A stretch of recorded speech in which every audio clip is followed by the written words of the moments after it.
Welcome to the latest episode of KapVista Klips. Today we have Suzy from Dinie. How are you? Hey, Daniel. I'm very well, thanks. Very, But very happy to be here. yeah, excited to have you on board. So we're going to jump straight into it because I'm really keen to understand, about your offering and who you are. So tell me your story. Tell me who you are and how you got to this point. What's your background? Sure. So Suzy Ferreira, founder CEO at Dinie. I come from a very small town in Brazil, and basically my entire life has been shaped by credit. I know it's a bit strange, but where I come from, everything runs in credit, from the bakery to the beauty salon to like doctors. There is a little note and you pay later. It's kind of like the early beginnings of buy now, pay later.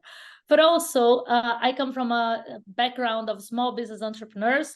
My father was an entrepreneur his entire life. Basically, he built some 20 different businesses, a lot of businesses, and he didn't have a lot of education. So that was the only thing that he could do, be informal and then eventually get into certain types of growth and then becoming more of a formal business. But one thing that we experience is that at all times, he would always end up in similar situations whenever he would get to some sort of level of growth that he would need some financial products, eventually also capital. He would end up in the hands of banks and the traditional banks. And that meant products that were completely inadequate to run his business. We're talking here credit cards, overdrafts, that basically build this like snowball effect that these entrepreneurs can never pay back. So they get trapped with those products. When I was 8, 9 years old, we went bankrupt. My father, we lost everything. We lost our house, everything inside the house. We're basically in the streets. And that became, I think, without obviously knowing back then, but it became like a big mark in my life, and eventually, as much as I try to do other things in life, like I'm actually a lawyer. I graduated at Unesp, one of the top law schools in Brazil. I have a master's at UCL in the UK as well. But everything I did, I would always be attracted to the corporate side, the financial side, and the credit side. So I actually specialized at university in credit, in securitization, basically corporate finance, and so on. So somehow this really bad story where my father was crushed by banks, we lost everything because of bad use and bad types of credit. My entire life kind of became defined by this, and I knew I had a calling. I went on to work in banking in 2007 2008 during the financial crisis, right in the first at the top of financial crisis. Was July 2008. I started in securitization. I then went on to become a corporate lender for almost 7 years. I was at Santander and ICBC. I was lending to the biggest companies around the world, Royal Caribbean, Jaguar Land Rover, all the big guys. And I was always feeling very frustrated, right? In one side, well, first of all, I'm here. It's these banks feels to me like the 19th century. Everything was so outdated, not like the technology. There was barely any technology, actually. Particularly as a banker, I barely used any technology. And the data side of things really like jumped to my mind. How could we not be utilizing so much data that these businesses have? Everything we're doing is manual. And I was seeing in the UK a lot of new fintechs coming up using like data-driven approach. So this is what one part of my frustration. On the second, I was feeling like, is this really my purpose? Because I'm here lending to Jaguar Land Rover, all these guys, Unilever, sometimes they're borrowing at 20 basis points per year. When I was thinking of my father in Brazil was paying 500%, 600%. And I was like, you know what? I think it's time for me to do something about it. And I feel like my entire life has been about this story. So I think it's my mission to do this. Eventually, I went on, took the leap of faith to become an entrepreneur. I was part initially of the founding team of Rails Bank. It wasn't the right team for me, but it gave me a lot of learnings. I spent some time in payments after that. Was 2 years in payments as the chief of staff and head of strategy of a large payments company in the UK. And that was the last mile that I needed to get all these ideas to complement this credit data-driven company that I wanted to bring about for small businesses, the payment side of it. And I can tell you more about that, but just to give us a sneak peek here, So the same way that I was seeing that ecosystems, digital ecosystems were becoming obviously the future for e-commerce, but also food delivery or even ERPs, accounting software. So I saw this is going to be the future. And then second, I was basically thinking, what about the payments have become invisible? When you're taking Uber, you don't think about, paying, you just think about going A to B. So in my mind was, what if every financial product could become invisible? So that's where the idea of Dinie came from. Yeah. So tell us more about Dinie. Yeah, so Dinie, we are a B2B fintech. And we, like I said, our vision here is to make banking invisible. And we are starting with credit. Our mission is to basically free the small businesses from this outdated and very expensive credit products that are offered by traditional banks. So we want to help them grow, and we want to actually, our main focus here is how do we get these small business entrepreneurs to have a level of sustainability and potentially get them into prosperity. And that is the history of credit in my own life, right? And that's what I want to bring for these businesses. So what we do at Dinie, we integrate to large ecosystems, like I said, the e-commerce platforms, the marketplaces, and we distribute financial products in the interface of those platforms. So let's give you an example, restaurants. So a ton of restaurants are operating in food delivery platforms. In Brazil, it's called iFood. That's our first platform. So we integrate to iFood, we ingest all of their data lake, we underwrite that data lake, we pre-approve their customers, and those customers don't have to do anything to access that financial product. They're basically proactively offer that in the interface where they're operating every day. So it's embedded lending, frictionless, cheaper, and obviously revolutionary, because the companies that are using don't even need to think about this. It's already offered to them. For the platforms, why does this make sense? Obviously, these platforms have hundreds of thousands of merchants operating in there.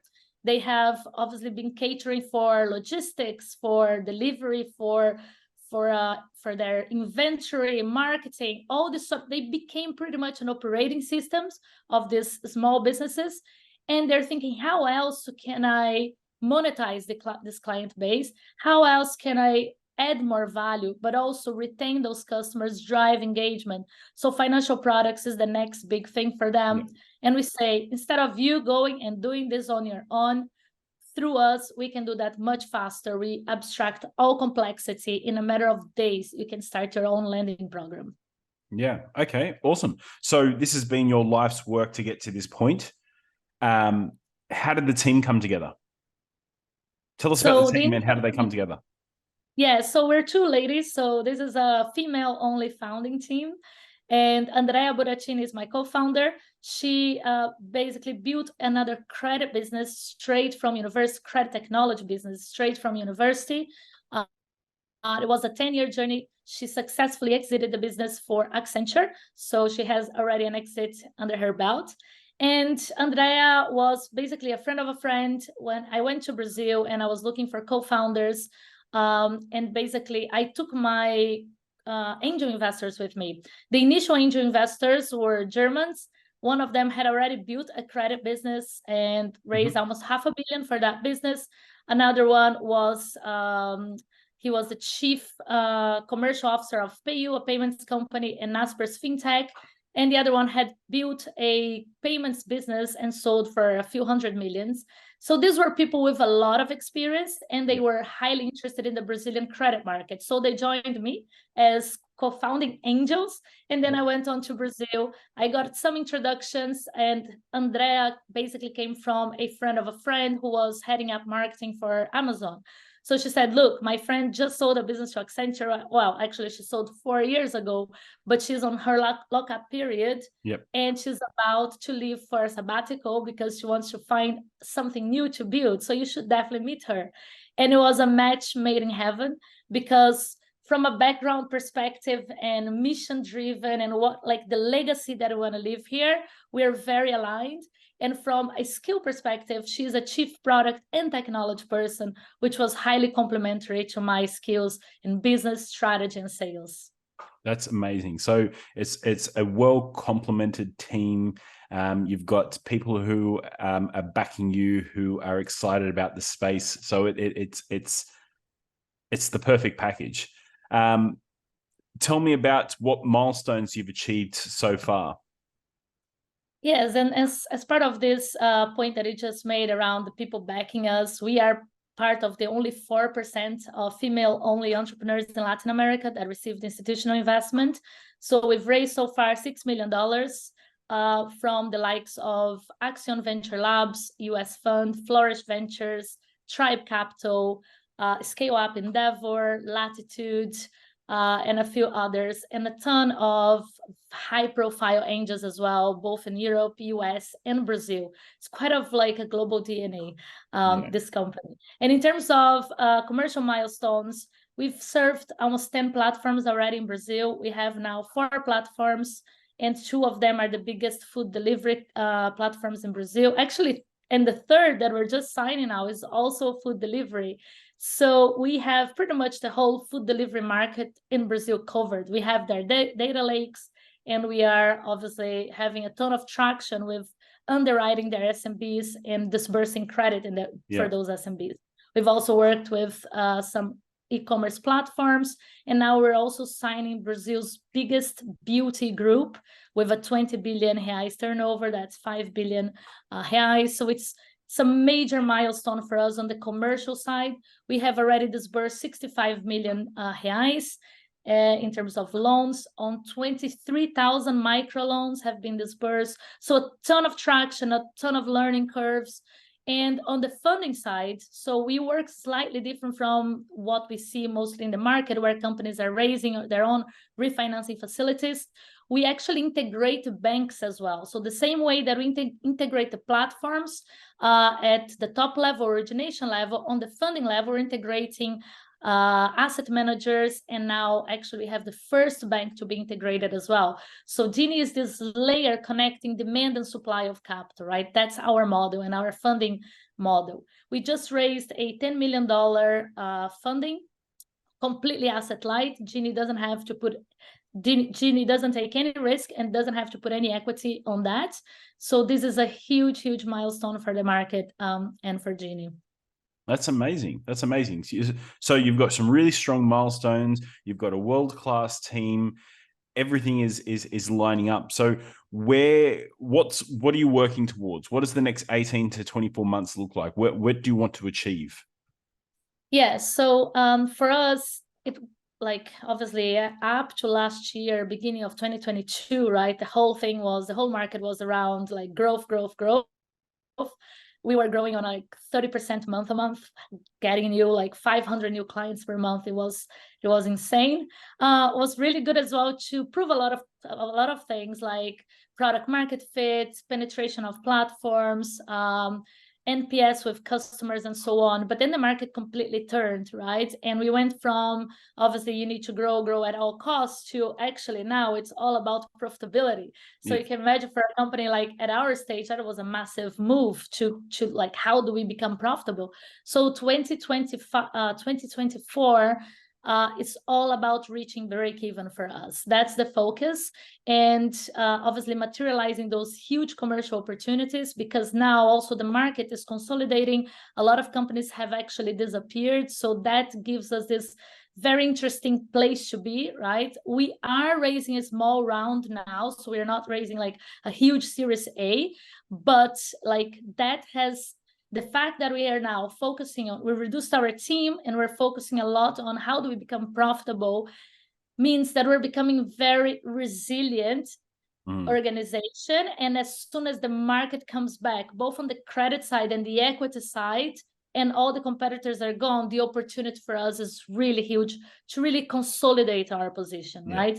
So that's the next, 18 months, reaching profitability, consolidating our position. And then there is a big piece on regulatory innovation in Brazil as well that we're going to put a lot of effort, which is Pix. So Pix is instant payment in Brazil, and there will be a huge innovation around credit in Pix. So we're going to put a lot of efforts as well. How do we become the best embedded lending company that is also using Pix as core payments and credit technology? Yeah.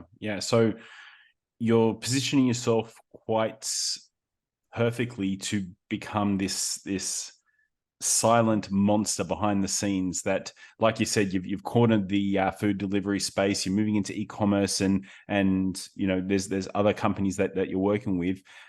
Before long, you'll have this behemoth behind the scenes that nobody will realize, and then position yourself quite quickly to be acquired by one of the much larger companies who see your technology as quite valuable because you are you're commercializing and you're adding a new revenue stream for some of these big platforms. That's a really, really great point, because that's exactly what we're feeling in the market. And it's quite broad as well, the interest, because you see the platforms themselves, because they're thinking, well, like, perhaps I want to do this, this could be ours, so Yep. okay, potentially can talk about that. They can just internalize Dinie. But also you get a lot of banks, because all the banks now have their roadmap. Their strategic roadmap is, we need to become embedded. So we already did the hard work for 4 years. They don't need to repeat all of that hard work. Yeah. And then you have banking as a service providers, which are always struggling because they built their business on payments revenue, and payments revenue are becoming quite competitive and thin margins right now in Brazil. So they all want to do credit as well. So we're feeling like, in terms of potential acquirers, there's a ton of people that want to get into credit. Credit is the tough one. A lot of people don't start with credit. We did. It's been very painful, but a lot of learnings. But now this becomes an asset, right? So either, we continue to be independent and grow, or there is an opportunity here because the market is really thirsty for a credit business and embedded lending business. Yeah. And now we get to the interesting part. You said you've opened up a small round. Tell us about the round, how much you're raising. I believe you already have a cornerstone locked in. So it's the terms are being set. Tell us about that round. So as I said, instead of going out to the market now, raising a big round, because, it's a tough market out there, in our models now, and after doing lots of cost reduction and improving our margins substantially, we're now gross margin positive, becoming really much geared towards profitability. That means we only need $1 million to get to break even.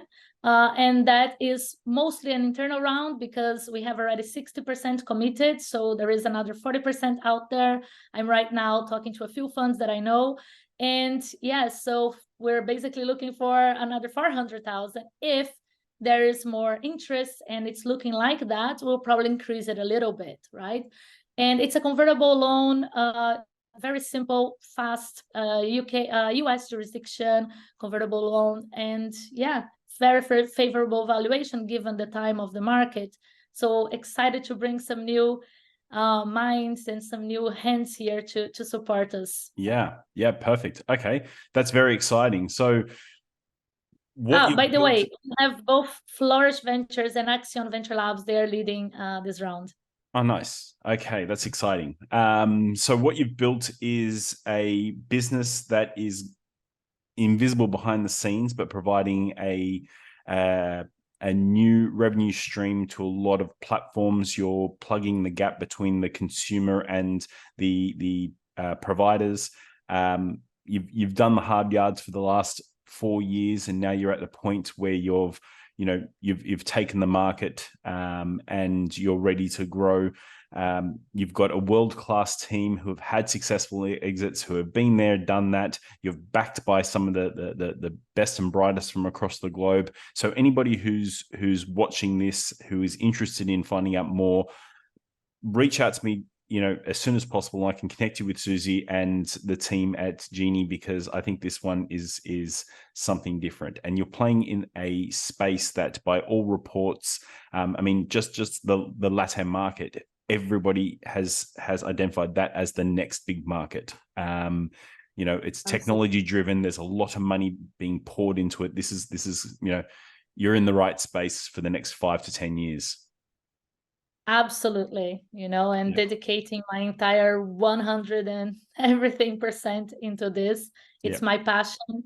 And also, as I said, I do it out of purpose. So it's not, when times get tough, it's the purpose that keeps you going. Yeah. And there is a huge piece here around financial inclusion, right? I tend not to lead with that, but it's a huge piece on how we're driving that, because we can give more accessible financing, also cheaper financing, and connecting demand and supply. I mean, it's a big piece for financial inclusion in Brazil as well. So let's go big. Yeah, I won't take up too much more of your time. We'll leave it at that, but I'm very excited to see where you get to. I'm going to put the details for Dinie below this video, but reach out to me and my team and we can connect you to Suzy straight away. Thank you very much for jumping on. It's been great to chat. I'm excited to see where you take this next. Awesome. Thank you so much, Daniel. Thank you. Yes.